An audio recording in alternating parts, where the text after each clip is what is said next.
Every person has a story, but not everyone has a place to tell it.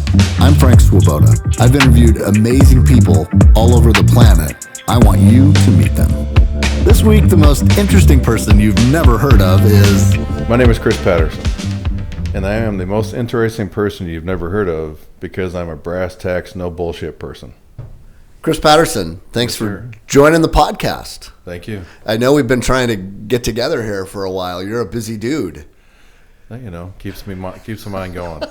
So we met really the first time during our Housing and Help series, which I've talked about a lot on this podcast, and really wanted to have you a part of that podcast. It was super critical to everybody that was putting that on, or I'm part of that video web series. But it was super important to me too because of, you know, kind of what you represent, because you do oversee Hello for Good, or at least you're a big part of that, which is a group of over 100 businesses here in Spokane that are banded together to kind of deal with the homeless problem here. And if I'm saying that right. No, you're correct. But then I started to hear just way more about your background, and I'm just super fascinated by how you got to be where you are here. This is really mostly about, I wanted to just kind of hear about that. And one of the big pieces of your life is the good and the bad of it is that you were a foster kid. Yeah. And so you grew up here in Spokane? Is that born in St. Luke's? Born in St. Louis? No, St. Luke's. Oh, it's St. Luke's. So you were here in Spokane. Born here in Spokane. Didn't know anything about my parents, my mom or my dad, other than just history. I was adopted through Lutheran Community Services at that period of time. I think it was a closed adoption. And so I ended up doing the research years later after I graduated from high school, found out the information. At age 25, I ended up finding my sister. Wow. Or I should say my sister through where her father was at. And I ended up finding him in Lind, Washington. Oh, no way. So my little sister Kim and I are pretty close. Met her at age 25. Wow. For someone who's never been raised with each other, we're almost two peas in a pod. So I've got interesting 4 siblings, a total of us on my mother's side. And then to fast forward to about 5-6 years ago, my wife got me a 23andMe DNA kit. Okay. And she had asked, well, what do you want to do with this? And I said, well, let's just find, heritage, because there wasn't much to look for. Right. I didn't have that in my mind. Right.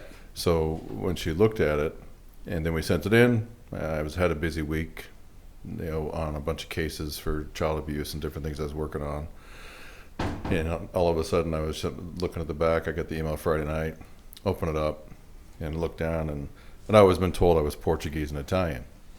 And then I looked down and opened up the evaluation of it, and I said, oh, you're 𝙈𝙤𝙪 Jewish.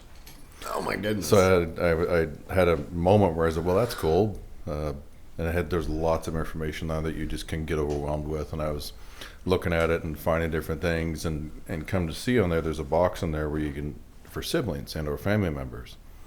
Well, come to find out, it said I had a half sister and a half brother. So that would have been on my father's side. Okay. So I had figured, what do I have to lose? What the hell? I'll send a message to him. And so it identified them. You could find out who they were. I sent a message to her specifically. She left it opened. Gotcha. And she lives in California, works there. Huh. And then my brother used to live in California in Los Angeles, built a lot of the steel buildings downtown. So you see the large, tall buildings. Really? Those are him. Wow. So he was a steel erector, tradesman. So he now lives in 29 Palms, retired by the Marine base. And anyway, fast forward it, and we're shooting messages back and forth within 45 minutes that night on a Friday evening, about 8 o'clock, 9 o'clock at night. Wow. I send her a message. She sends a message back, and the next thing I know, we're on the phone. Wow. You talked to her that quick, that night? I said, what do I have to lose? She's going to say, well, he's either a freak or he's not. The jury's still out, probably. Yeah, the jury's still out. Just ask my wife on that one. But we ended up chatting, and we chatted for quite a while. Wow. And then she told me that I have a brother named Russell, and I have 2 other sisters. Wow. So there's 4 on my father's side. Wow. So my father's family all the way through is 𝙈𝙤𝙪 Jewish, and they have, my cousin sent me a bunch of pictures, and I ended up meeting them. So we went there for a family reunion. It was actually Passover weekend. Wow. So for celebrating, Passover for the Jewish culture. Wow. And so we ended up having, meals with each other, celebrated it, drank, BS'd, talked, told stories. I heard a lot of this stuff about my father, about my uncles. What'd you learn about your dad? If you want to talk about it. Yeah, I mean, I was fascinated by it. They sent me pictures right then. I'm a twin. I look just like him. Wow. It was probably the only time I had no facial hair in my life, except before I had gone through puberty, of course. And then I looked right, just, we're twins. I mean, I got a picture of him, and I had a picture where I looked side by side when he was clean shaven and I was clean shaven at his wedding. Wow. And then me, and we just looked like we're clones. Wow. He led a very interesting life. He had met my mother at a party scene in Los Angeles in '68. You can figure out the math. I was born May 30th, '69. Okay, yeah. He and my mother were both addicted to various drugs and different things. Wow. So he was a heroin addict. He lived a long life. I mean, he died in his 80s. Wow. So he survived. He had, struggles with things, but he was, all counts from what I can see, from my cousins and my brother and everything else, he was a made man. Huh.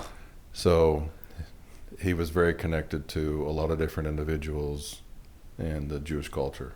Interesting. And I don't know how factual it is, but I know that he was connected to 𝙔𝙤𝙪 𝙫𝙚. Interesting. Is what I was told, and I don't. Wow. So Really? We just had on our podcast here one of the historians for the city, or for the MAC Museum, the archives, and had a really cool conversation with her about interesting stories from Spokane. And there's a pretty factual story that 𝙔𝙤𝙪 𝙫𝙚's girlfriend lived here. she did. Yeah. Did you know any of that? Did you research any of that or hear that story? She got busted here. Yeah. Yeah. There's a lot of interesting in the old days where you had. I mean, Spokane was there was a lot of culture in Spokane. You had a lot of the Italians. You had a lot of absolutely Jewish folks. Yep. And you can look at the old neighborhoods and you can see it's still a remnant of it. Oh, absolutely. Yeah. It's where my parents grew up in that same era. Yeah. So do you have any sense of what he was doing in Spokane, or how that? Did he ever come up here? I don't know if he came to Spokane. I honestly don't know. Either she met him in Los Angeles or he met her someplace, and specifically how they ended up meeting someplace. You don't know how she got here. No, I don't know. I have no clue about how she got here. I know she had a similar background to myself. So I was adopted at age 4. I was bounced into receiving homes from birth on to 4. Wow. Here in Spokane. Wow. And then so you were in an orphanage until you were 4? They called receiving homes. I mean, back then they didn't. They had orphanages, but they didn't really have any here that I was aware of. Receiving homes were just foster parents and people willing to open up. Different than what. So it was as a little today. as a baby, you were with somebody. Yeah. A family. Yeah. So they were trying to get her to, I'll say it my way, wake up and become a mother and a parent and take responsibility. And I think her demons and addiction were too tough. And I know that I was the first child out of 4. So, I think she had some issues that she had to go through, and I don't hold any harm or any judgment against her. I mean, I did speak to her a few times on the phone, and that was hard for her. She was definitely broken down. Did she live here? She lived in here. She lived in Lynn. She lived in Oregon. She lived in different places. Gotcha. Wow. So she was in different areas. My mom was adopted. Yeah. So, similar story. She really didn't know. In fact, never found out her whole life. She passed away when she was 88, just maybe, 5 or 6 years ago. And my sister's like, come on, Mom, let's figure this out. Like, we want to know, don't you want to know? Yeah. And she just never really wanted to, I mean, she kind of knew enough of the story, and I think she was really, can you understand that and relate to that too? Yeah, you I could never relate to that. We were just like, come on, we want to know. I mean, I think for someone who's not you going through it, you got to be comfortable living in your own skin, knowing that you may not know some of the stuff. And sometimes, when you're younger, you have these grand, ideas that, okay, the family could look like this, or, I mean, there's a lot of different things that go through your head as a kid. Yeah. I was never that way. I was pretty grounded as far as, look, the reality is they're not here. Yeah. And it is what it is. Right. So I ended So up, why spend a bunch of time worrying about it? I never thought about it until after I graduated from high school, was in college, wanted to know more information. Then I got curious because I wanted it for me. And then if I ever had kids, I wanted to make sure they had the information. But you never felt like a big sense of trauma about it, or that you know. I mean, I wouldn't say that's not the case. I just carried it differently. Sure. You know, I did not, I mean, even with my foster parents, I didn't have a whole lot of respect for my adoptive parents. I had respected the hell out of my grandparents and my uncles and stuff like that. I mean, my grandfather worked for the city of Spokane Fire Department. My uncle worked for the Sheriff's Department. Wow. They were both heavily involved in churches and very community-based. I mean, the Bosch family and the Patterson family. I mean, Melvin worked for the old City Hall, which is the old Olive Garden. That I remember as a kid driving through those big windows in the fire truck. I'd sneak up on top on the hoses. Oh, yeah. Yeah. And they lived over in the old Shriners Hospital area. We're in Gardner. Okay. So that it was 2922 West Gardner was the house. Uh-huh. So, I mean, I remember it because I remodeled it after I grew up, and oh, wow. Then I sold it later. So you were adopted at what age by the Pattersons? Right? 4. So at 4 you were adopted by the Pattersons. Yeah. Then went back into care at age 12. What does that mean? Back into care? Failed adoption. In Okay. simple terms. Didn't work. No, it didn't work. Just because some people can be parents doesn't mean they should. Yeah, I understand that. Yeah, I understand that. I do draw a pretty sensible responsibility to that. It's like, look, just because you can procreate kids doesn't mean you should. I mean, you should be aware of what your strengths are. Right. And if you don't have those skills and abilities, then do yourself a favor and don't do it. So then back into foster care, did you bounce around there? Yeah, I ended up going to. Or did you stay with the family? I was picked up. Ended up having a dependency warrant. What age? 12. Mm-hmm. And I was picked up on a warrant for second-degree burglary as well. So I ended up going into juvenile detention for about 4 or 5 days. They had put me in a receiving home, which actually is the crisis residential center down below Sacred Heart, which is still there. No way. Wow. Last time I checked, and that's where a lot of kids would go. Mm-hmm. You know, so I was there for about 45 days, and it was considered hard to place. So there was really few to limited options on who would accept me as a kid. Why? Just pissed? No, I was never an angry kid. But I knew how the streets worked, and I could run faster than hell, and I just knew. Got in a lot of fights. A lot of fights I lost.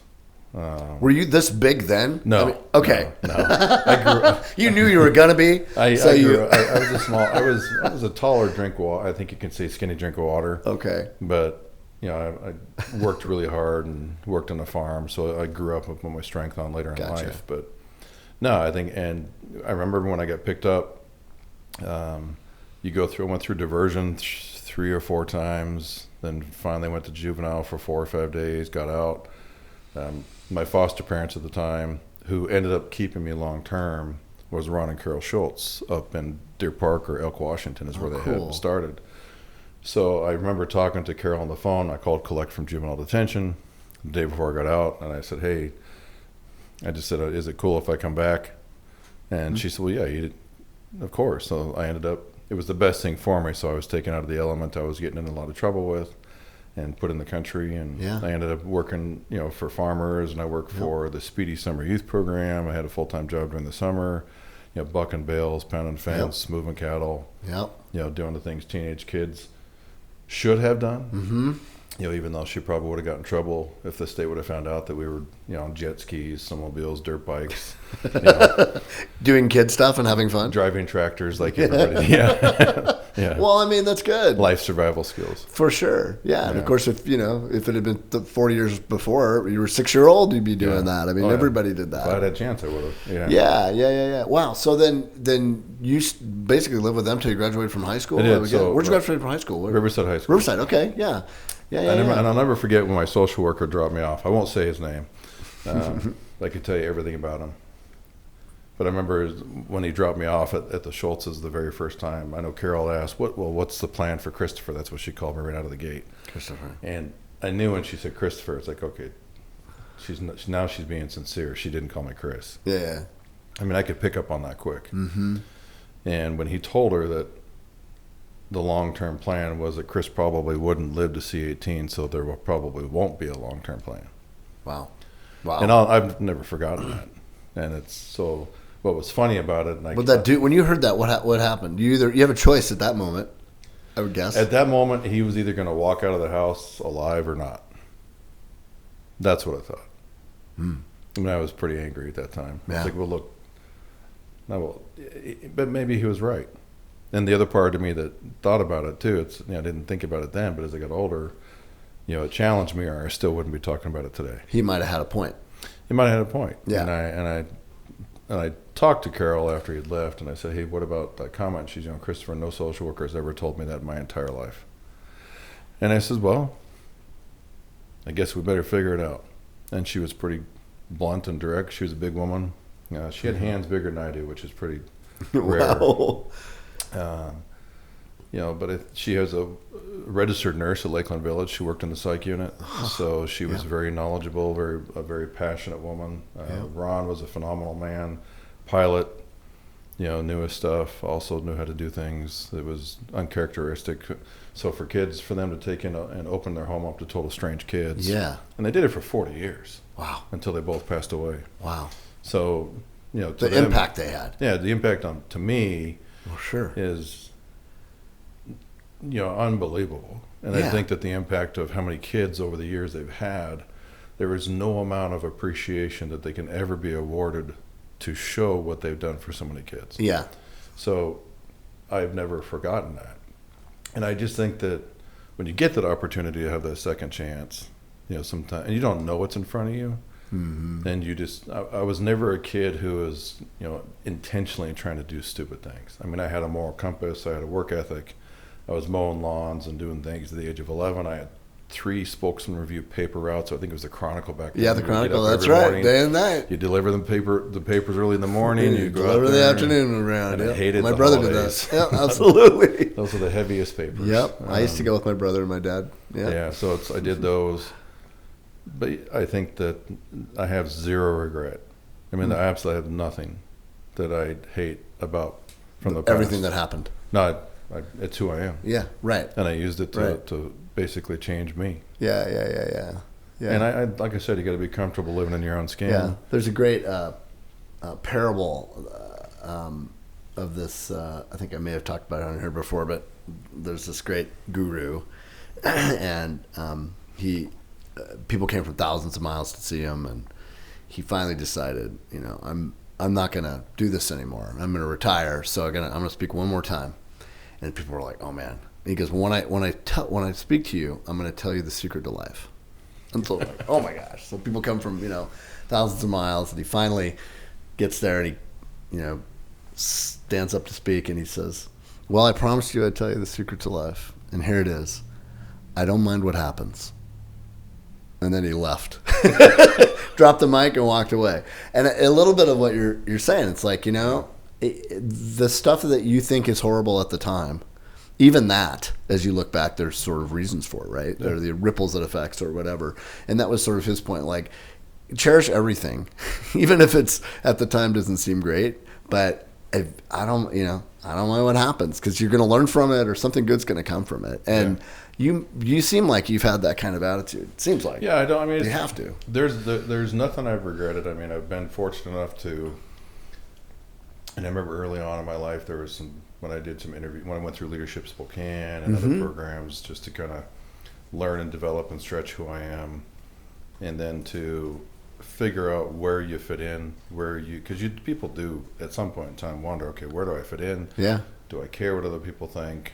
I think all people care to some degree what other people think, but you get comfortable to that point where you just look, I really don't care. Right. What other people think. I care what the people who have supported me. I care about the people who I'm helping. You want to be able to be and give back. You don't need permission to give back. Right. I don't need permission to do what I think is right. Yeah. Even if in the face of adversity, it's like, I'll take the shit. I don't mind. Yeah. Kind of like with what we're we're dealing with homelessness Yeah. and trying to get people to come together on an issue Right. that's not political. It's kind of Right. like foster care. It's Kids not. growing up in the system. It's not political. It's not. You know, that's just a basic, for me, it's a basic function of how do you respect life. Right. Yeah, exactly. Did you happen to know the Groshoffs at all? No. Okay, they grew. It's my ex-wife Tessa and her family all lived in Elk, and so I spent a bunch of time in Elk and Riverside and all there. But it was probably past when you had kind of been there. I was there in. I bet they knew your mom though. I bet they Probably knew. did. I I'm was sure. there in 83 to 89. Okay, yeah, it would have. Yeah, it would have been a little later than that. But I think her parents were they had to know them. That's they were up there. It's just such a small community, right? It is, and you got a mail. I got a post. It's a great office. place. It's a great place. I love everybody up there. It's cool. It's a very tight community. It is a really tight. Yeah, Elk Days. Yep. I mean, come on, I've been to Elk Elk Park. Days. That's right, Elk Park. Yeah, there's a lot of moments we left a lot of things at Elk Park. That's fantastic. So, of everything that you took with you, and we'll kind of get. I mean, how did you get to high school? From high school, how did you get to college? Where did that work? And I know you went to Leadership Spokane. I saw that.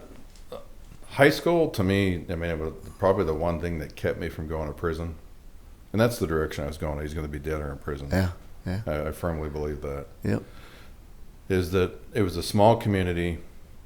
My graduating class was 89 students. Mm-hmm. We all knew each other. Yep. Even though I couldn't drive because I was in foster care, I took the bus every day. Nothing didn't bother me. I had friends who picked me up. Yeah, a lot of kids took the bus in Elk. Yeah, I mean, that's what you did. Yeah, that's what you do. Yeah, right. The biggest thing was, I think, just the friends you make and the support you have. I was pretty fortunate. I mean, there was plenty of people that I think were there for the better part of supporting me, and I can look back at that and know now that was the case. When you're 14, 15, 16, you really don't think about that. Right. Because you got the wind at your back and you're seeing nothing but the forward. That's true. Yeah. So that's kind of how you look at things anyway, I can tell. I still do. Yeah, the past is the past, and you got to build off of it. But the one thing that I remember was driven, it didn't hit me until I started to go to my friends' houses, and I saw how they lived. Mm-hmm. And I could see what different houses looked like. Yeah. And I started to realize as I got older and as I got out of high school, I went straight from high school into the Job Corps. So up in Curlew, Washington. So I went through 5 trades, graduated in 9 months. So what is that? I saw that on your LinkedIn. And It's I was a like, vocational that's cool. program, and they do high school vocational, so you can stay there until I think the age of 25. In Curlew. And at Job Corps. Job And they have Corps. them all over the country. Okay. And you can take different trades, different vocational skills, and you can do it for 1 year. It depends on how long the course is, but you have to finish your high school diploma or GED. Yeah. While you're there, if you haven't done it, so that way they make sure everybody who's there gets a pathway. Who suggested that to you? How did that come your way? Well, it was either that or the Marine Corps. Okay. And both were going to be fine, but there was no place for me to go after foster care. There was nowhere to go. So after I turned age 18. Yeah. The state says, all right, funding's cut off, Carol. Yeah. He's going to have to move. We're sending you another kid. Gotcha. So it's kind of that door. That's how it is. Yeah. So that's the reality of it. Yeah.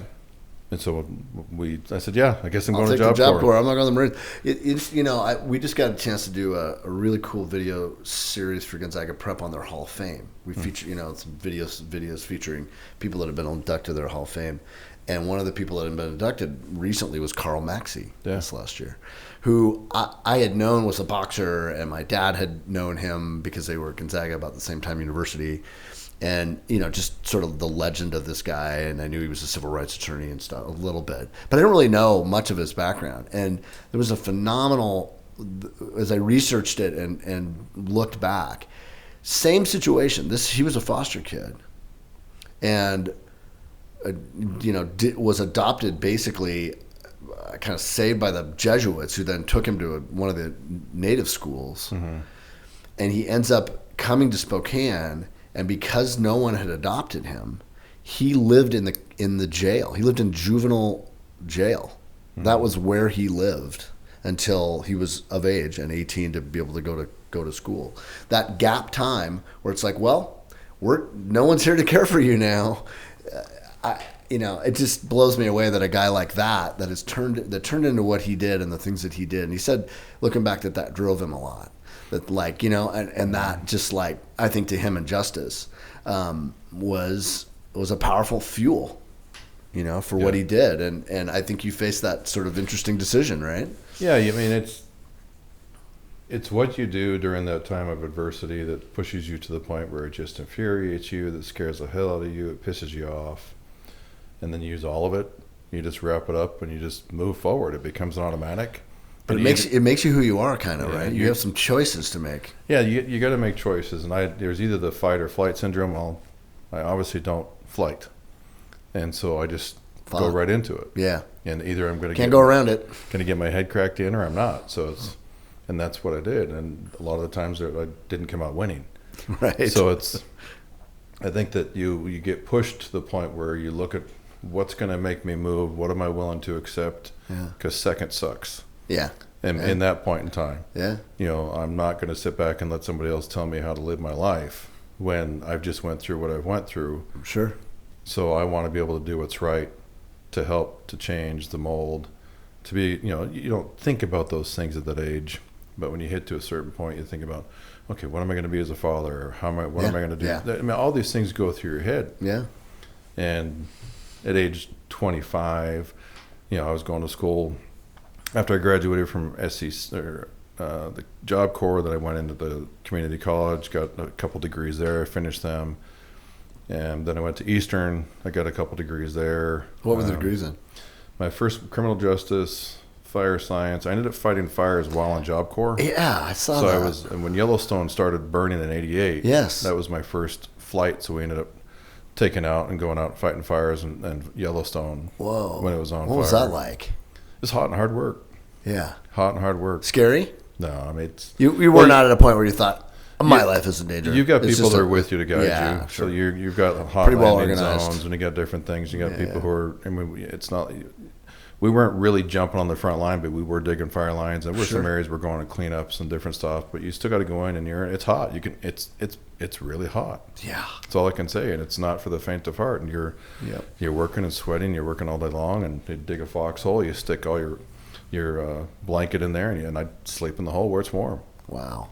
So I put hot rocks from where I can find fires were at. I put them in the ground, heat up the ground, I'd lay there, sleep on them at night. Wake up and do it again. Yeah, you just got dirt all over your face, and you're not there for a beauty pageant. So you do everything you can do. Wow. And then after I got done with that, I ended up going to SCC full time and then Eastern, and the rest is kind of history. Yeah. So one of the questions I had about Job Corps, I had a good friend who was on this podcast, Alan 𝙔𝙤𝙪, and he's a business guy in the Pacific Rim, does a lot of work in East Asia, and lives in Singapore and has for 30 years. And he's kind of watched America from afar for the last 30 years, and still comes home and was here last summer for a reunion. And I asked him, I said, if you could do one thing, if you've noticed one thing from afar and you got to wave your magic wand, what would you do for America? And he said, I would institute a national service. Absolutely. So they do national service there, and he said everybody from 18 to 20 goes through it, and they can serve in a ton of different ways. Yeah. You have a lot of options there, but it bonds you to people that you never otherwise would meet. It's just very much like the Civil Conservation Corps that built this country. Yeah. In the 30s. Is that a little bit of what you kind of went through, you think, there? Or do you, having that experience, do you agree with that? Yeah, I think assessment? because we lived in at Curlew, which is Wakanda, Washington. Uh-huh. We lived in the old barracks.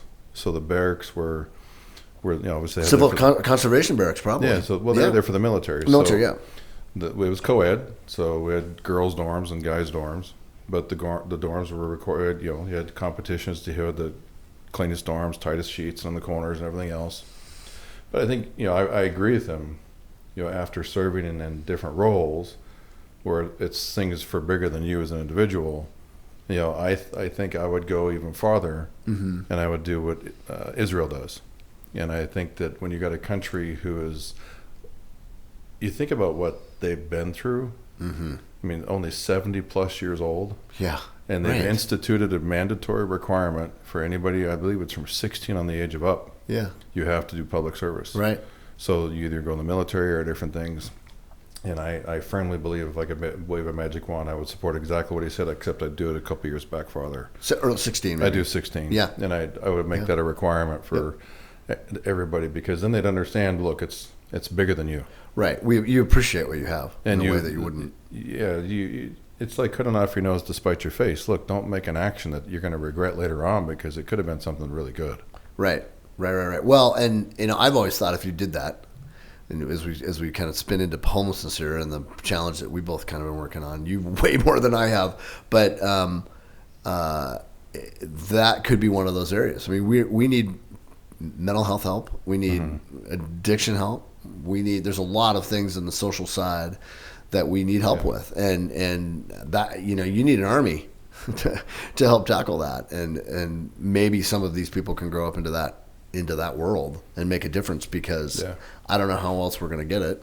Well, it's going to take some unique out of the box thinking, and I think that aside from our work shortage and our professionals who we desperately need to be working in those fields, you got to really be persistent and push hard, and it's where I firmly believe in vocational programs. The universities are going to have to think outside the box to do some things differently for the trades and the types of people they can bring in. But you're going to need things to fast track people onto roles. And while they're in those roles, they're getting ojt. They would get the on-the-job credit, training, everything else to help build them up to the different pay scales, different ratings, different licenses. Right. And you can't let bureaucracy and policy get in the way of something that we desperately need. You can train professionals to do the right things. Yeah. But you've got to do it in a way you have to have a collective agreement and keep the politics as possible, if possible, out of it. Just make it pure and about the mission at hand. Right. So when you got from you come out of Eastern, I know you went through Leadership Spokane, which if people don't know what that is, it's basically people in their 20s, I'm guessing 30s too. But the purpose is to sort of grow leaders right at a younger age and have them go through that. What was that experience like? And that must have had an impact on you, because I know a lot of people that went through that and just raved about it. Yeah, I liked it a lot. Linda was the old executive director. Yep, Linda Finney was the executive director when my wife and I went through it. I went through it the year before, then Daleen went through it. It shows you the history more of Spokane, but Leadership Spokane, if you go back and look why it was created by business owners to go in there and create the future leaders and business minds to help take care of its community. And it stemmed from Expo 74, and you go back all the history, and you look where it's going to take grit, tenacity, time, effort, money to put everything in to make the community stronger. And they've done a really good job of trying to build up leaders, people who are in the community. A lot of these people have advanced in their careers in different areas after going through Leadership Spokane. So it's good. It's I think a worthwhile program. I know you started something called Breakthrough Inc. What is that, and when did that fall on the timeline?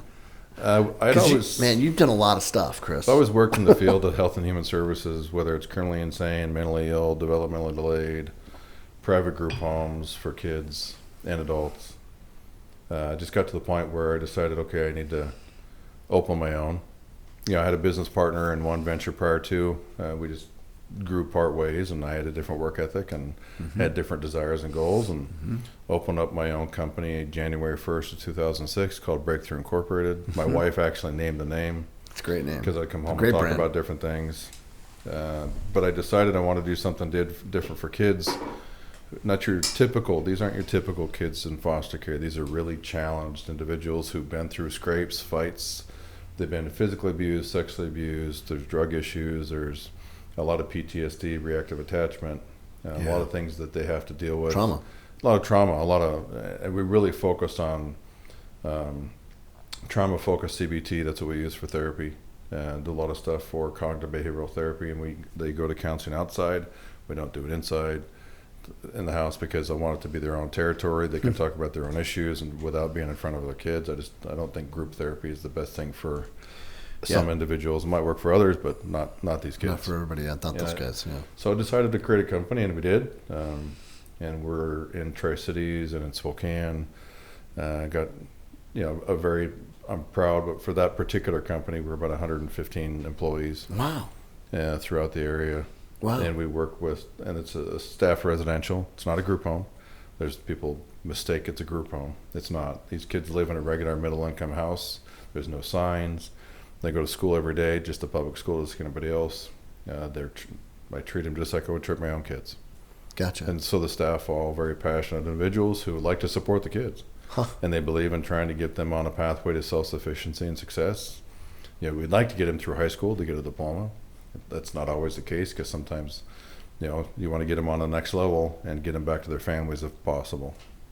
So of all the experience that you had, particularly as a foster kid and just going through that whole system and those hard choices you had to make and those moments that you flight or fight, right? How did it make you a better dad? Because you got a crew of kids now.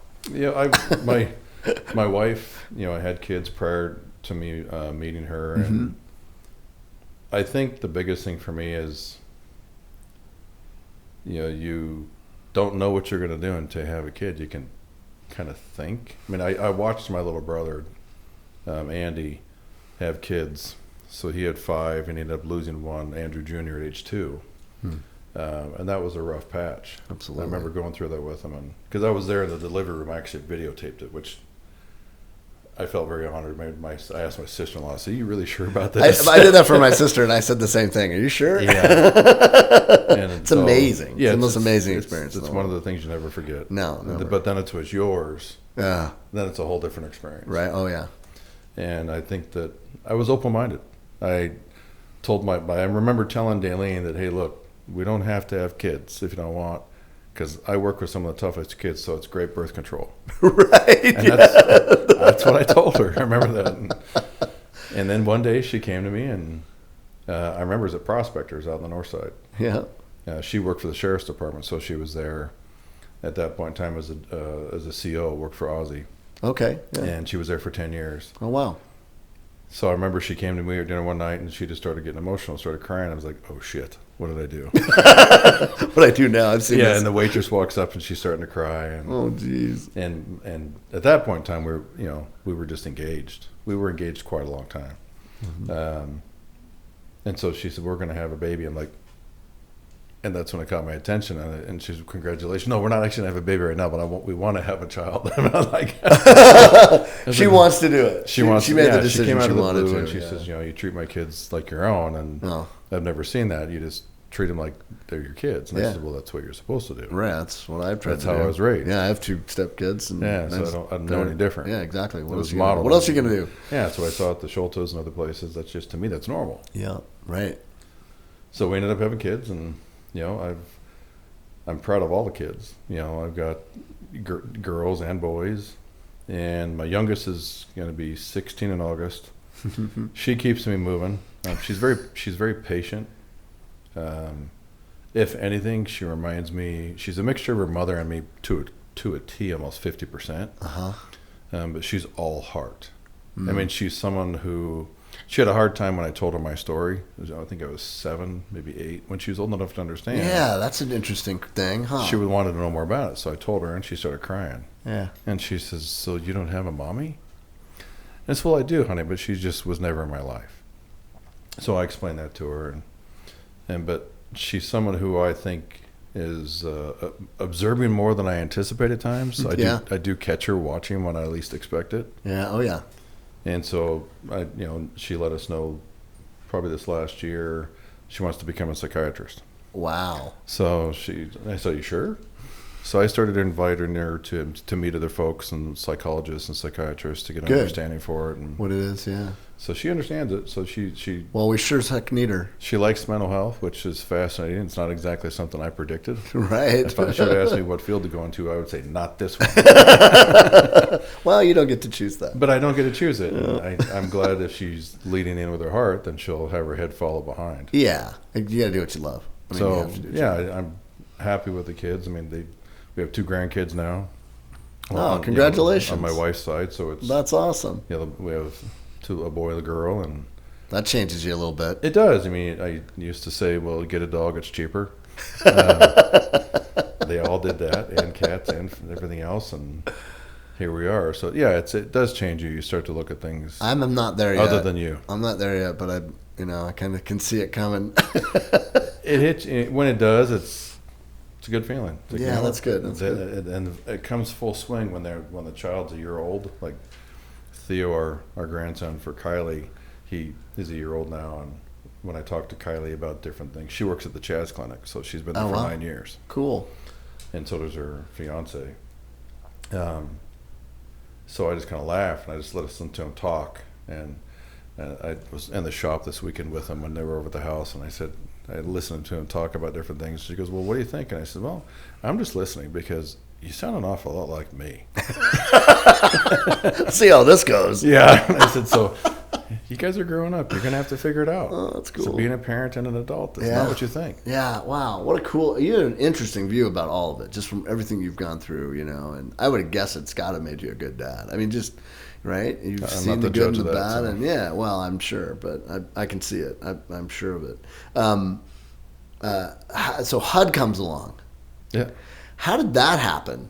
You worked for the federal government, for the Housing and Urban Development, right? I worked for then Secretary Dr. Ben Carson. Yeah, right. He was my boss. Well, that was goes back to servant leadership. So I did take my wife and daughter to the inauguration, and we were there to see it. I figured that was our first time experiencing the change in the powers. Mm-hmm. And I recommend anybody go see it. You got to see it. Amazing. I don't care. I would like to do that. I was just in D.C. and I would like to. That would be amazing. You just need to see the swearing on the Bible. Yeah. The changing of powers from one president to the next. And it's what makes us unique. It's what makes the country. Other countries would die for a constitution. Yeah. Other countries have died for a constitution. Yeah. But you look at that, and so how it happened is I decided, well, what year is this? Just after the election, January. Yeah. 20th is there. So 18? 2018. Yeah. So I decided I wanted to serve in the federal government in a role and a capacity of leadership. I decided I wanted to do that. I told my wife, I'm going to do this. And she said, okay, see ya. And she knew. There was really nothing. She knew that she couldn't get in the way of this. Yeah. Because there was. Yeah. She knows once I dig in, you just can't step in. Well, what an opportunity. Yeah, so I ended up doing it differently. I ended up sending in about 67 letters of written recommendation from across the country. Wow. From bipartisan. I had both Democrats and Republicans who both wrote me letters of support that I sent into the White House. Wow. Went back to the White House a couple of times. I should say D.C.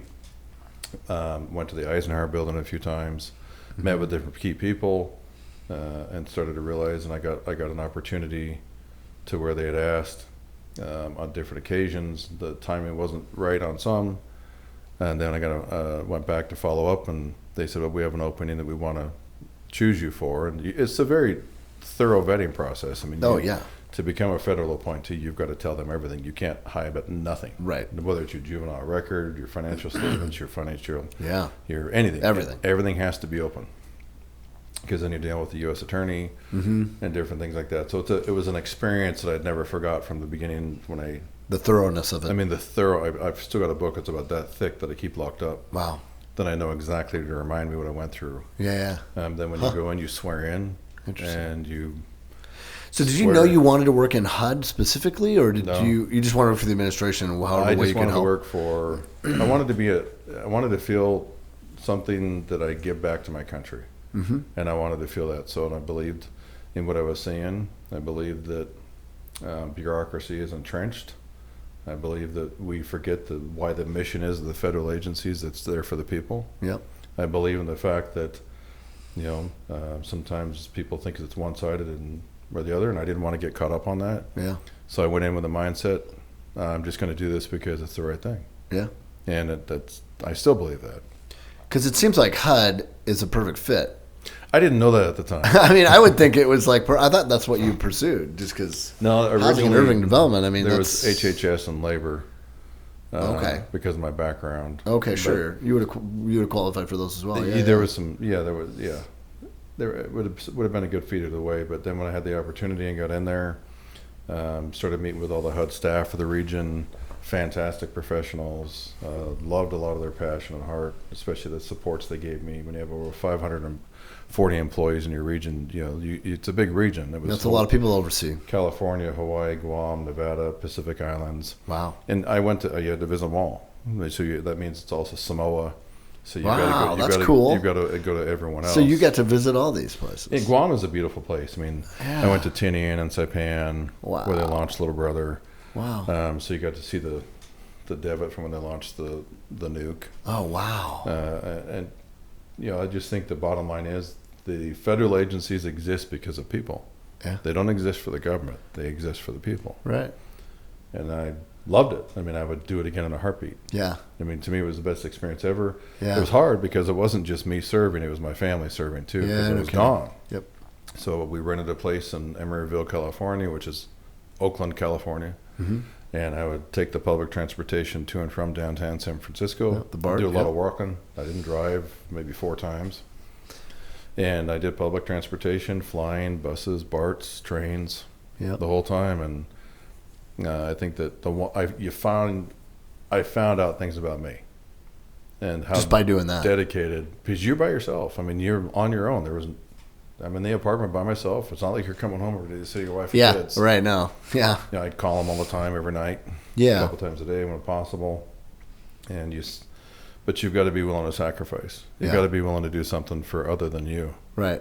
Yeah, I was just in D.C. a couple of weeks ago, and kind of helping to sort of fight for digital advertising and privacy, and it what a place. I mean, that town is it. I was just kind of going for 2 days, but that pace is what you were going at, I would imagine, all the time. And I was walking over with one of the people that had kind of helped organize this, and she was amazing. And I just said, "You love this, don't you?" And she goes, "Yeah, I do love this." I said, "You either get energy from this or you lose energy from this." And, I got it. Yeah. And I get it too. I get energy from it. I enjoyed it. I'm like, wow, I kind of like the pace. I love the connection to people, learning about stuff. I mean, just in the brief time that I was there, we had the opportunity to, you're talking about the inauguration. We got a private tour of the balcony, the speaker's balcony. Yeah. Which is a phenomenal view of the entire mall. Like, it's a phenomenal spot. You've been there probably. Yeah, I have. And it's incredible just to stand there and see all the people that have stood there and all the people that have stood below. Yeah. And it isn't, you're right, it isn't about us. It's about it's about the next generation. It's about the people that this passes on to. We're stewards of this whole. You really get a sense of it, and the access that people have to their elected representatives. I mean, it was amazing. I could just walk around and go, anybody can go into the House of Representatives and see your representative. Yeah, and it's a phenomenal thing. You try not to diminish it, because it can be, if you look at it from a grand perspective, it doesn't do any good. Yeah, no. But if you pull yourself back and look at it from just, hey, this is a basic human, I'll just say humility approach, God willing, that we're all going to be there and do what's necessary. It's not everybody's going to agree on things. Yeah. But at the end of the day, what those buildings and the history of DC has experienced, they know history. Yes. Some parts of the country don't. They're still very young. Right. But the or history don't think it matters or whatever. There is crucial. It is crucial. You've got to look at it, and you got to realize, what are you willing to do? It's sure, it's if you become a federal appointee, it fed me on levels that I had never experienced. I bet. To have and to work with so many professionals from the chief of staff on down, and I still remain friends with all of them. Wow. And we communicate with each other, and to be able to still see Dr. Carson and Mrs. Carson. Yeah. I'll see them in October. But to think about, to be able to work for a man with such high caliber and who's so intelligent, a neurosurgeon, and one of the best in the world. Right. And you look at that opportunity to work with so many professionals. I felt blessed to work with some of them. I worked with some individuals who worked on financial policy, opportunity zones, labor, SBA, HHS. I work because we all have to work with each other as federal appointees. So we'd all have to meet and discuss the challenges that we're discussing and seeing. And I learned more about SBA. I learned more about labor. I learned more about HHS. I learned more about agriculture, USDA. You have to. And yeah, you're drinking from the fire hydrant, not the fire hose. I bet. Yeah. I mean, it's just for the first 6 months, you are just absorbing in it and lots of information. Yeah. How was he? Because he's a guy that's gotten no matter how you look at it, bad rap, whatever, but you have a high regard for him. Seems like a super intelligent guy. Extremely, and very thoughtful, very intelligent, deliberate. He holds religion above all. I know when he makes a decision, he's very clear about it. He and his wife will pray on it, and they'll discuss things. And they've got amazing kids, which they do their own things. And I think for Dr. Carson, when he decides to do something, it's going to be done and vetted and researched, and there's going to be things in there to make sure it's thorough. It's not going to be just emotional. Yeah, he doesn't get emotional. It was just kind of funny watching. I can see that. He just never got his blood pressure up. He was just someone who was very patient, methodical, and people did their best to make sure things were taken care of. So on the HUD side, a big part of HUD is housing. Mm-hmm. And I mean, it's the first word in that, and then, housing and urban development, and then homelessness is a big piece of that, and that's really where we met on, as we kind of go back full circle. Where do you think we are now in this? I mean, we could talk forever about that and have a whole, probably should come back and have another conversation about that. But you represent a lot of businesses. So how did you make the connect? How did it happen after you finished your time at HUD? You ended up being a part of Hello for Good. What is that, and how did that start for you? When I came back, originally it's like you're going, you're flying, hotels, traveling so much, and you're used to that pace, and it stops. And that must take some. And it takes some deflating. Oh yeah, because you're so used to that pace. I was there for 2 days, and it took some deflating. Yeah, back to that pace. To me, it was just like, okay, feed. Right. And then when you're done, my wife said, okay, take a break, come home, take care of the businesses, do the things you do, because she has a business over in Seattle as well, and we have another one in Pierce County. But we wanted to put some time and attention on just being husband and wife and dad. Yeah. And I had some other opportunities to go work for different governors. Then I decided, because Bailey is the age 15, at that point in time she's younger. When I came back, and I decided I want to put the energy into her to get her through high school. That's cool. Because she's going to be out of high school quicker than you know. I mean, it's coming soon. Yeah. She's going to be doing Running Start in June next year. Yeah. So that's a great thing. So I think to come home and look at that, what we were doing, what our focus was, and how things are going. And then I ended up coming in. I got asked by the mayor to do an assessment on the city's homeless department. Mm-hmm. Again, great intentioned people, not enough of them. They're managing lots of dollars, some real technical skills to be able to apply and go after that stuff. And then when I was done, it was the end of August. I'd gotten a phone call saying, hey, we want to discuss an opportunity. We're looking at doing this. And that's when I ended up talking to Jack Heath, Washington Trust Bank, the president of the bank. And he says, we want to hire you for this. And I turned him down the first time. Really? Why? Well, listen, nobody turns Jack Heath down. So, I know he's not watching, so I can say. No, that's all right. I mean, it's probably you for me, you have to. My decision was, look, if you're going to do this after seeing what I've done and to see what homelessness is across the country and the region, you can't deal with just homelessness. Right. That's one small piece. Yep. It's So I said, well, if we're going, and I went in and I talked to him in the next meeting, and we ended up chatting. I said, well, here, this is what you'd have to do if we're going to do this, and we did. We talked about it, and said we got to focus on homelessness, mental health, addiction, co-occurring disorders, and vocational programs, because there has to be a pathway. We talked about recidivism. Mm-hmm. We talked about prisons. There's so many things connected to it. So and I have the friends and connections that I have that I've brought to the table that are willing to help on all sides and help Spokane to look at every avenue possible and every aspect of it. And after we had that second talk, I said, all right, we'll do it. That's so cool. I started September 1st. It's hard to believe. It'll be 2 years. 2 years, in I was September. going to say. Wow. Yeah, and I know that It was created by an affiliation of businesses, but really it was created by Washington Trust Bank taking the lead, and this being a community initiative. Yep. And they felt the passion, the urgency to take the responsibility for this, to bring people together, because electeds, the public, higher ed, all the above, the friction between everybody, and there was really no one taking leads. Yep. And it was just kind of pointing fingers different directions. So, I started coming in with ideas, and then Katie 𝙤𝙪𝙫𝙪, my co-chair and partner in crime. Yep. I said the amazing Katie, because she really is. She's a force to be reckoned with if she wants to be. But I'm also the HR nightmare she has to really watch over. So it's I feel bad for her at times. But then we decided, okay, look for how we're going to do things. So we created a steering committee, not a board. So it's an actual trust. It's not a nonprofit. We don't need any more nonprofits in the city of Spokane. As it is, the financial challenges for all those is enough. So we created a fund that is managed by the Inovia Foundation. Yep.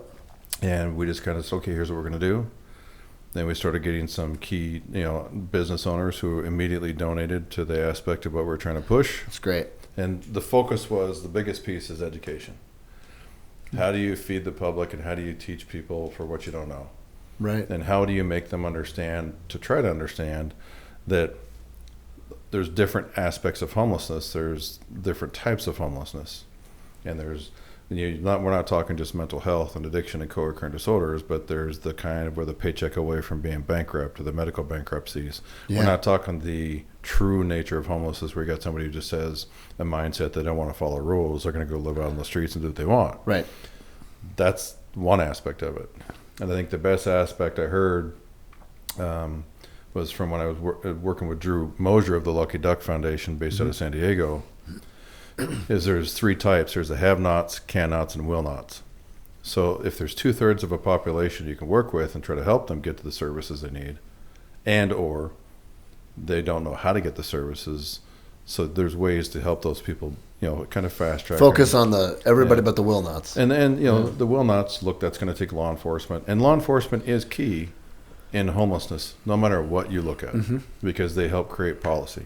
I mean, there's safety in a community that you have to look at. So we looked at safety, we looked at policy, not just for policy for what's in the city, but policy on housing policy, structural policy for mental health. We're looking at everything we can, and there's certain things you can and can't touch, but you can go in there and kind of push and persuade legislation. What do we do? How do we deal with it? Because we already know it's a workforce shortage. We need more RNs, we need more psychiatrists, we need more workforce for all this, the mental health aspect. But you need qualified, competent individuals. Yeah. And if they're not there, then how do you build them in a short matter of time? You can't. Right. I mean, it's not impossible. It takes time. But you're talking 5-year period, at least. Right. So you've got to support the base that's there to make sure you can do it. So I think for us, we looked at it all. And how do we get all these businesses to come on board with varying views? And just simple answer is, it's for our community. It's for the long haul. It's for what we know is going to be best. And we used the example of Expo 74. Yeah. Look what others did to get to this point. That's right. So it happened again in the 80s when you look at different areas, like with Gavin Cooley and Rick Romero and others that are helped create different situations where we got PDAs and different stuff like that, but we know that it worked. So how do we move forward and address the issues? And it's a litmus test, so the public will believe something after they see and they hear it starts to actually work. Right. So once we started pushing forward, and then then you guys came along rather soon. I know I ended up speaking to Ben. Yeah, I mean I've been working on this 2 years. Yeah, so it was not far after you had started. Wow. Yeah, I guess it was. The connection was there, and then all of a sudden you and I talked. And, and it was like, you got to have business here. Yeah. I mean, there's no, really for me, I didn't know anything about this, except I'm a business owner, and I knew the impact of it and had been around it. But, until we went to Houston, really, and had an amazing conversation with a lot of people there, and really boiled it down to, no matter where you are on the spectrum of, conservative, progressive, however you feel about the issue, money is a big part of it. Yeah. And that's where we put our focus. Gavin's the CFO. He understands it more than anybody. He's had to work with both sides and has for a long time. And, when you start to realize we're spending 5 times more than we should by doing nothing, that to me was really the key part of the story. It's like this, like you said, this is not a political issue, and it can't be. And, from the very beginning, the thing that Gavin said, the first day we talked about this was, when I was at the city, all the good stuff we got done, it was never a problem of money. It was always a problem of agreement. Yeah, it's willpower. It's everybody got to agree, and not everybody's going to get everything they want. No. They're not going to. A 60-40 win is still a 60-40 win. It's a win. So I think that's where we're at. But you can't hold hostage policy and politics. You've got to put the policy, which is there to help the community, regardless of your politics, because look, we do need law enforcement. We do need the social rule of law. We do need accountability. We do need structure. We do need housing. We do need mental health supports. We do need nonprofits, the service providers. You do need all of that. You need the stakeholders who are going to be carrying the water to do the work. Right. So those are all a vital piece. And without having that, the success is limited. So where we are right now, at least as far as I understand, is there's big consensus anyway, trying to get towards an agreement where we have a regional approach that's done by some PDA, whatever you want to call it. But it's not the city of Spokane won't do it, or the county won't do it, or the city of Spokane Valley won't do it. An independent group, yes, much like Houston has done, has a centralized organization of some kind. Yeah. would be the thing that dollars feed and has expertise and tries to really attack this in the smartest, best way it can. Is that where you understand? Yeah, I mean, it's basically a regional approach. I don't want to use the word integrated authority because I don't know what the name's going to be. It'll be a regional approach. Right. But you want to be able to have something where you have all the dollars falling through. You can track the dollars. You can track who's getting the dollars. You can track the outcomes you're getting. You can require data. You put it in the contracts. You put all these pieces in there to where, and you can maximize the dollars. You get a better bang for your buck. So you treat it like a business. Okay, look, whatever we're going to do, we're going to invest these dollars into something to get a better return so we can give it back, so we can use these dollars to help more people. Smarter way, yep. And all of us, before you know it, it becomes more competitive, and people actually are firing on all cylinders. Right. You get the good actors, you get the bad actors. You try to bring them together and work with them and make them all a better actor. Yep. And for those that aren't, well, then you deal with that when you deal with it. But the reality is, you can serve more people. The mission becomes the crucial piece, and then you get the right talent and the people who are going to be leading that head, and you move forward, and you don't look back. And it's going to take a while. Yeah, it's going to take longer than we think, probably. And I know when Gavin and I talk, this is about a 5 to 7 year litmus test. Sure to is. be able to make sure that all of the electeds understand that you've got to have some steps and accountability and metrics and standards to prevent fraud and corruption and theft, and make sure the money's managed right, and make sure it's going to the right approaches, and you make sure that way you can get more dollars, because if you start to perform, you can get more dollars. It's not a money issue. Right. We have plenty of money. We just have the willpower that needs to come together to make sure we do this for the right reason. It's an agreement issue. There's so many wins on this that you could look at it. It's like, look, it's going to be better for the region. Yeah, I'm really proud that it's gotten to here. I mean, you must be proud of the work that you've done to get it to we're right related. Here. This is pretty good. We're pretty fortunate. Pretty that so many fast, people honestly. are willing to help. And I mean, June 19th is coming. That deadline is where it becomes more public, and we've got a lot of smart, sharp people who are working on these things to make sure it's done the right way. The T's are crossed, the I's are dotted. Yeah. And in the end, it's a better outcome. Yeah. I mean, you serve people. You try to get them lifted up. You try to tie them to a pathway of self-sufficiency. When you can look in the mirror and you have self-respect and dignity for yourself, and you actually send your kids look at you, and you can see it. Yeah. I mean, why not try to help somebody? It's like, it's not a handout. Right. Look, you want to give people somebody where they become independent and responsible, and they can pay it back. Right. Well, and in the end of the day, it's a better use of all the dollars that are being spent right now. I mean, it's putting a strain on so many different parts of our community that hopefully will be not as strained, right? That's the other piece of it. One of the cool things about you that I've loved from the beginning that we've been talking about stuff is, when you read the newspaper, you see TV, and I've been around those, and you've been around that world, right? Well, they exist to get stories, and they exist to get attention, and a podcast doesn't. This is, and when we produce Housing and Help, one of the things that I started to notice really right away was I'm just telling a story, man. I don't care right or left how this works, but it needs 30 minutes, or 20 minutes to tell an episode. And there was an opportunity to do that. We could talk for a while about the issue. And the more I started to look at it, we went to Camp Hope, and at the height of it, 650 people. That's now, I guess, under 60 people, which is an accomplishment. 20 people now. Amazing. That's so great. I mean, you were there. I've been there at the height of it. And I remember getting a call from you. You called me. I was in Colorado working on a project. And I get this call. I'm like, wow, Chris Patterson's calling me. What the heck's going on? I think you texted me. You said, I need Julie Garcia's number. Yeah. And Julie, for those who don't know, basically oversees Camp Hope, which is now hopefully being disbanded here soon, or 20 people. At least it's down to a very small amount. And she's a firecracker, no matter how you look at it. She was a guest on this podcast, and I was like, I don't know about what is her deal. And I read about her, and I read about you. And I'm like, these two, man, I don't know if I trust either one of them. That's the view that you get because of how you read about it or what you see on TV or, the news, and you guys are lightning rod. Your story, you're fodder for stories of the media, like it or not.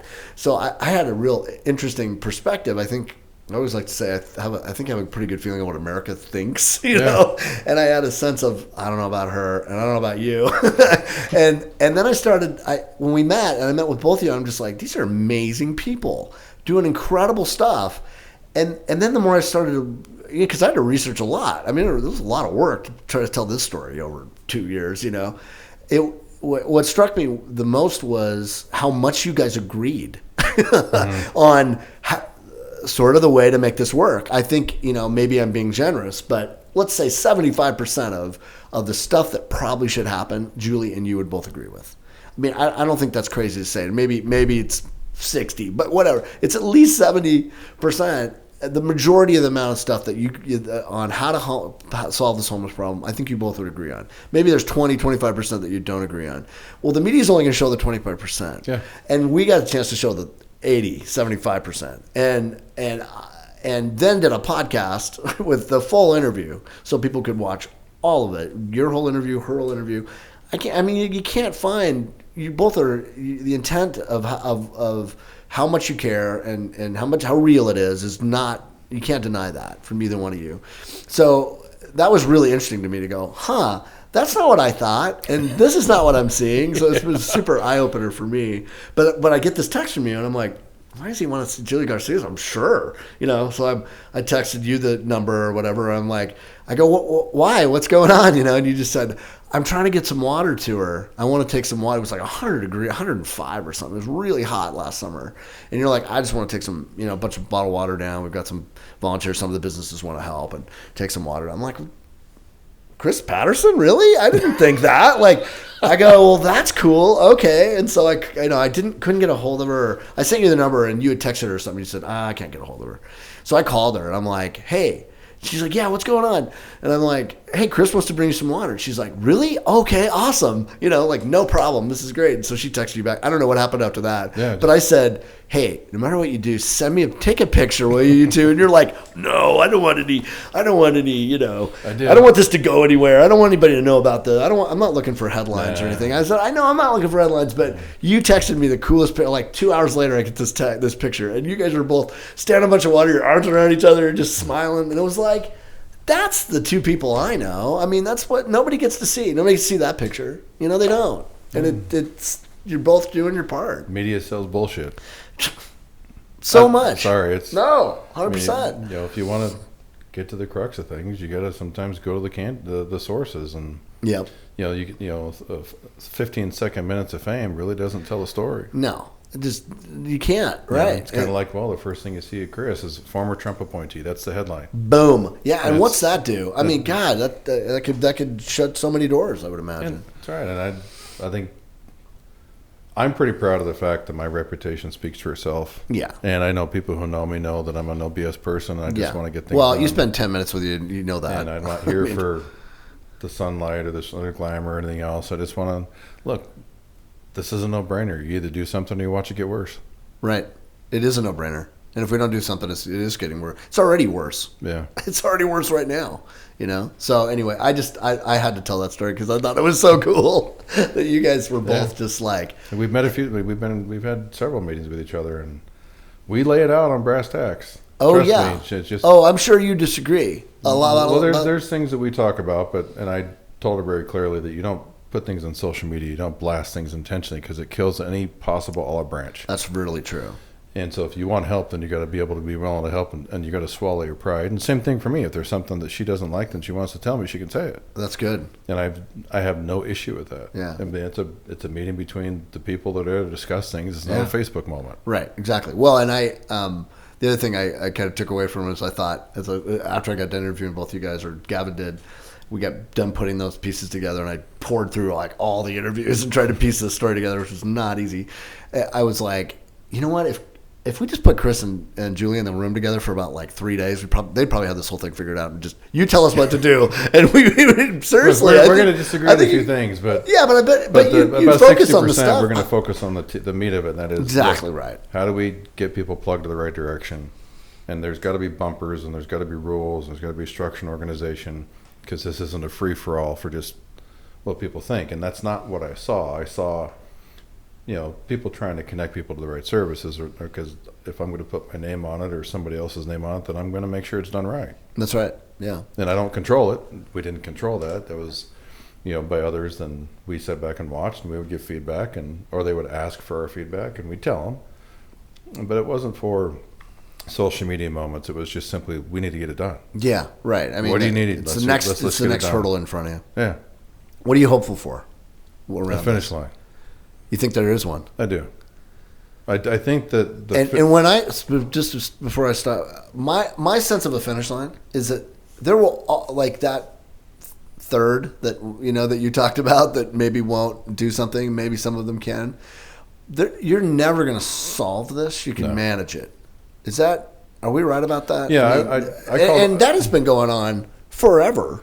Well, it's well before us. Well before us. I call it a marathon.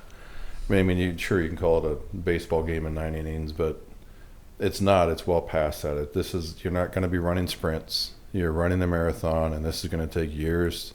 And you're going to have bumps, and you're going to have things you're going to have to fix it to keep going forward. And you're going to not quit, up, and you're going to keep fixing things.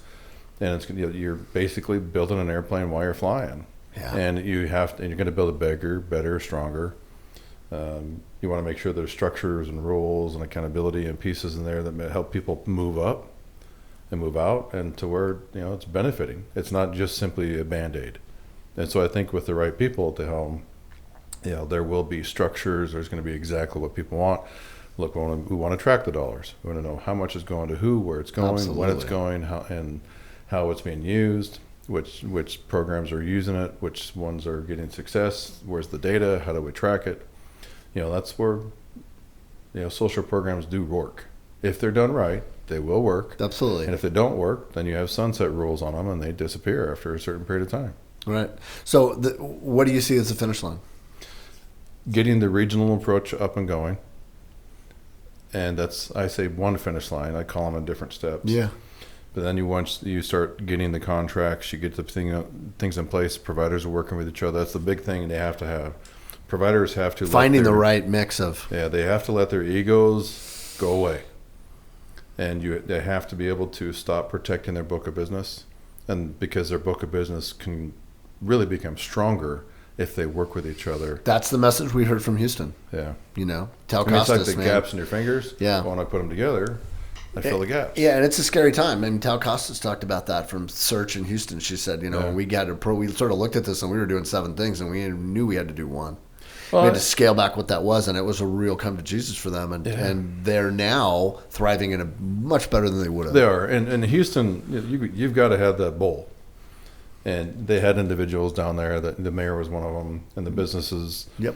There's just some things they're just not going to tolerate. Yes. And that was very clear. Yeah. But what they were going to support is 100% of the providers. They wanted to make sure and get it behind them. That's right.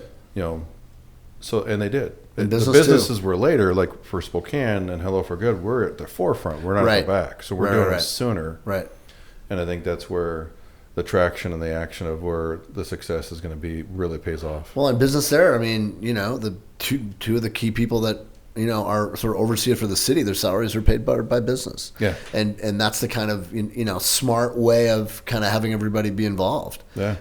Hey, that's something they can do. And it's made a huge difference. It gives them a lot more autonomy. They can get stuff done. They can cut through red tape the way they couldn't before if, they're paid for by us as citizens. I mean, you understand that bureaucracy. And we're a smaller really cities. I mean, even though we're second largest city in the state, Spokane's still small. Oh, we're a tenth the size of Houston. As we grow collectively as a city and county and region with all combining cities and jurisdictions, that once we get to that 700, 800, 900,000 population, we had better have our acts together. Oh, and they're moving here, or man. we cannot, you've got to have the good systems, the good metrics, the good agencies, everything's got to be firing on all systems. If it's not, then it's going to be really hard to catch up. Right. And we said that I think Gavin said that in our first episode. We're just the right size right now. Yeah.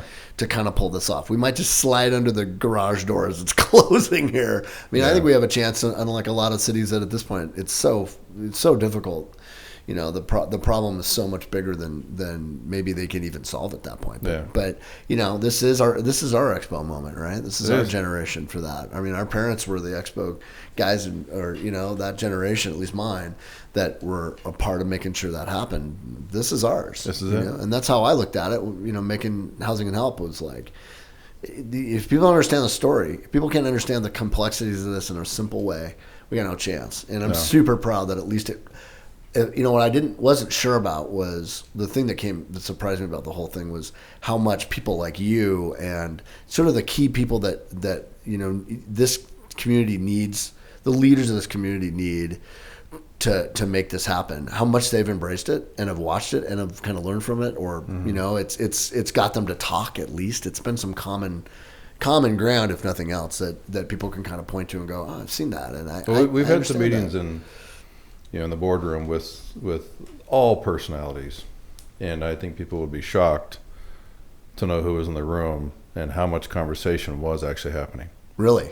I know that there's been some great meetings. Certainly they start out rough, but then as you move on to the next meeting, to the next meeting, to the next meeting, that you actually get together, things start to move along, and there's setbacks. There's, we're trying to avoid everything desperately possible with elections. Yeah. Because this is something that we can't get hijacked by any political leader. 100% agree.